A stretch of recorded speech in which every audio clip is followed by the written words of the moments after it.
మనకు ఈ సీజన్లో దొరికే చాక్ మామిడి హల్వా ఎంతో ఎమ్మీగా టేస్ట్గా ఉండే చాక్ మామిడి హల్వా ఒక్కసారి తిన్నారంటే మళ్ళీ మళ్ళీ కావాలంటారండి.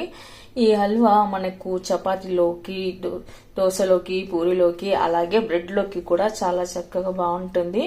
చాలా రుచిగా కూడా ఉంటుందండి. మరైతే నేను ఇందులోకి ఏమేమి వేసాను, ఎలా చేశాను అనేది వీడియోని ఎక్కడ స్కిప్ చేయకుండా చివరి వరకైతే చూడండి. హలో అండి, వెల్కమ్ టు మా ఇంటి రుచులు మనప కిచెన్. ఇవాళ మనము హల్వా చేసుకోవడానికి ఇక్కడ నేను చాక్ మామిడి తీసుకున్నానండి. ఈ చాక్ మామిడి పళ్ళని ఇక్కడ కట్ చేసేసుకొని చెక్క తీసేసుకొని సన్నగా తురుముకొని పెట్టుకుందాము. నేను ఇక్కడ 2 పళ్ళ వరకు అయితే తీసుకున్నాను. ఇప్పుడు పైన ఇలా ఉంది కదా, వీటిని మనం కట్ చేసుకోవాలి. ఒకసారి బాగా కడిగి పెట్టుకోండి, ఏమాత్రం తడి లేకుండా మనము పండుని బాగా క్లీన్ చేసి పెట్టుకోవాలి. ఆ తర్వాత మొత్తం ఇలా పైన లేతగా ఉన్న చెక్కుని తీసేసుకోవాలి. ఎలాగో స్కిన్ పల్చగా ఉంటుంది, తోలు పల్చగా ఉంటుంది కాబట్టి ఇలా మనం మొత్తం తేలికగా తీసేసుకోవచ్చు.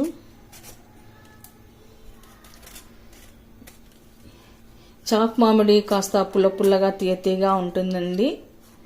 ఇది జామ్ కానీ హల్వా కానీ చేసి పెట్టినట్టే ఇది చాలా బాగుంటుంది, టేస్ట్గా కూడా ఉంటుంది. మనం చపాతీలోకి, పూరీలోకి తినొచ్చు. వారం రోజులు మనం ఒక గాజు దాంట్లో స్టోర్ చేసి పెట్టుకున్నామంటే కంటైనర్లో బాగా ఫ్రెష్గా ఉంటుందని ఫ్రిడ్జ్లో పెట్టుకున్నట్టయితే. ఇలా పండు మొత్తం తీసేసుకుందాము. మనం 2 మామిడి పండ్లను ఇలా చెక్కు తీసి పెట్టుకోవాలండి. ఇప్పుడు తురుముకొని పెట్టుకుందాము. ఇలా పండు మొత్తం మనం తురుముకొని పెట్టుకోవాలి.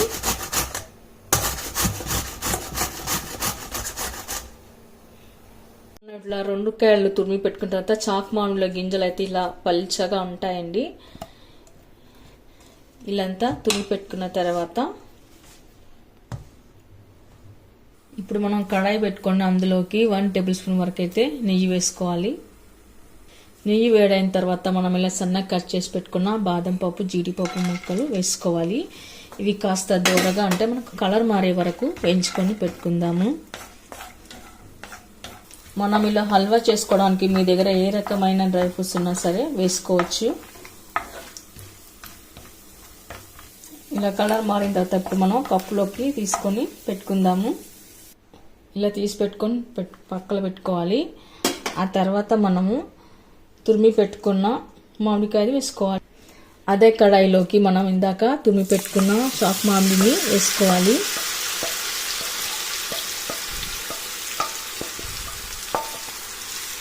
ఇలా అంతే వేసుకున్నాక ఒకసారి కలిపి పెట్టుకుందాము.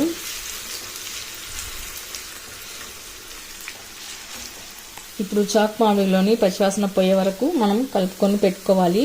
నేను ఇక్కడ కరెక్ట్గా కొలతలు అయితే తీసుకోలేదండి, ఎందుకంటే పండు మనకు పుల్లగా ఉంటుంది, తీయగా ఉంటుంది కాబట్టి నాకు ఇక్కడ ఒక పండు అయితే తీయగా ఉంది, ఒకటైతే కొద్దిగా పుల్లగా అయితే ఉంది. ఇప్పుడు మనం దాని పులుపుని బట్టి, స్వీట్ని బట్టి ఇక్కడ బెల్లంని యాడ్ చేసుకోవాల్సి ఉంటుంది కాబట్టి మనం కొలతలు ఇక్కడ తీసుకోవాల్సిన అవసరం అయితే లేదు.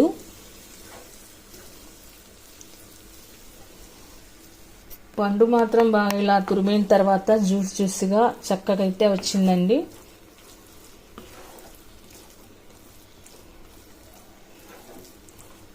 మీరు ఇలా తురుముకోలేము అనుకునే వాళ్ళు పండుని ఇట్లా ముక్కలుగా కట్ చేసుకొని మిక్సీలో వేసుకున్నా కూడా ఇలా జ్యూస్గానే వస్తుంది. ఇప్పుడు ఇలాంతా మనం కలిపి పెట్టుకున్న తర్వాత ఆ తర్వాత మీరు ఇక్కడ తినే టేస్ట్ని బట్టి స్వీట్ని యాడ్ చేసుకోండి. నేను ఇక్కడ 1 కప్ వరకు అయితే బెల్లాన్ని యాడ్ చేస్తున్నాను. మీరు బెల్లం వద్దనుకుంటే షుగర్ అని యాడ్ చేయొచ్చు, కానీ బెల్లమే ఆరోగ్యానికి చాలా మంచిది. ఇప్పుడు బెల్లం అంతా కరిగిపోయేట్లాగా మనం ఇందులోకి కలుపుకొని పెట్టుకుందాము. చూడండి, బెల్లం వేసాక అంతా కలిపి పెట్టుకున్నాక ఇలా అంతా జ్యూసీగా అయితే తయారైంది. ఇప్పుడు ఇదంతా మనకు బెల్లంలో మామిడికాయ తురుము అనేది బాగా ఉడికిపోవాలండి. చాక్ మామిడి అనేది బాగా ఉడికిపోయి మనకి ఇలా అంచుల నుంచి సపరేట్ అయ్యే వరకు మనం ఉడికించుకోవాలి. అప్పుడే మనకు జాము కానీ హల్వా కానీ రెడీ అయినట్లు. ఇప్పుడు మనం దీంట్లో బాగా ఉడికించుకొని పెట్టుకోవాలి. మీ దగ్గర ఉంటే కుంకుమ పువ్వు అయినా యాడ్ చేసుకోవచ్చండి, లేదైనా ఫుడ్ కలర్ అయినా వేసుకోవచ్చు. ఏది లేకపోయినా సరే వేసుకోకపోయినా పర్వాలేదు, కానీ మనకు ఇక్కడ కుంకుమ పువ్వు కానీ ఫుడ్ కలర్ వేస్తే మనకు చూడడానికి కూడా చాలా బాగుంటుంది.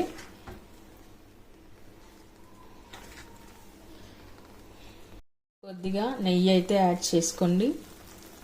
నెయ్యి వేసాక ఒకసారి ఇలాంతా కలుపుకొని పెట్టుకుందాము. మనకి ఎక్కడ ఇలా అడుగంటకుండా కలుపుతూనే ఉండాలండి.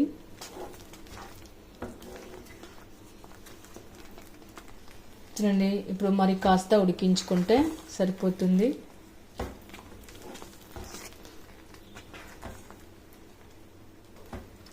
తర్వాత నేను ఇప్పుడు దీనిలోకి కొద్దిగా ఫుడ్ కలర్ అయితే యాడ్ చేస్తున్నాను. మీకు ఇష్టమైతే వేసుకోండి, లేదా స్కిప్ చేయవచ్చు. ఇప్పుడు ఫుడ్ కలర్ వేసాక ఒకసారి మనం కలుపుకొని పెట్టుకోవాలి. ఇలా ఫుడ్ కలర్ వేసి కలిపి పెట్టుకున్న తర్వాత చూడండి, అంచులు అయితే ఎక్కడ ఇలా అయితే అంటుకోవడం లేదు. అంటే ఇప్పుడు మనకు హల్వా కరెక్ట్ అయినట్లు, పర్ఫెక్ట్ అయినట్లు ఇల్లంతా వేసి మనం కలిపి పెట్టుకున్న తర్వాత ఇప్పుడు ఇందులోకి ఇలాచి పౌడర్ వేసుకుందాము. ఇలాచి పౌడర్ వేసుకొని ఒకసారి కలిపి పెట్టుకోవాలి.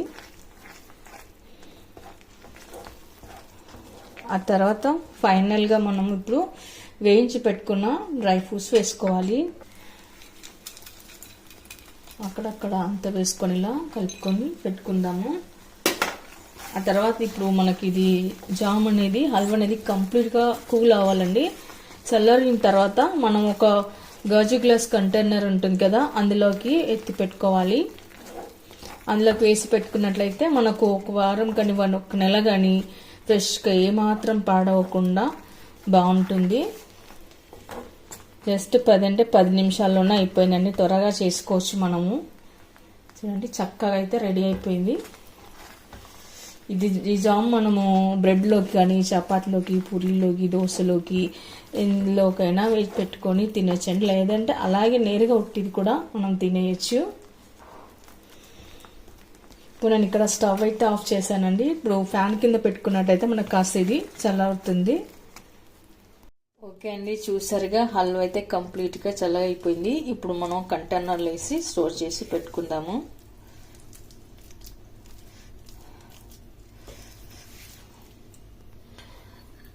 ఓకే అండి, చూసారుగా. మరి మీరు కూడా ఒకసారి ట్రై చేయండి. మీకు ఎలా కుదిరిందో కామెంట్స్లో పెట్టండి, లైక్ చేయండి, షేర్ చేయండి. తప్పకుండా మన ఛానల్ని సబ్స్క్రైబ్ చేయండి. Thank you for watching.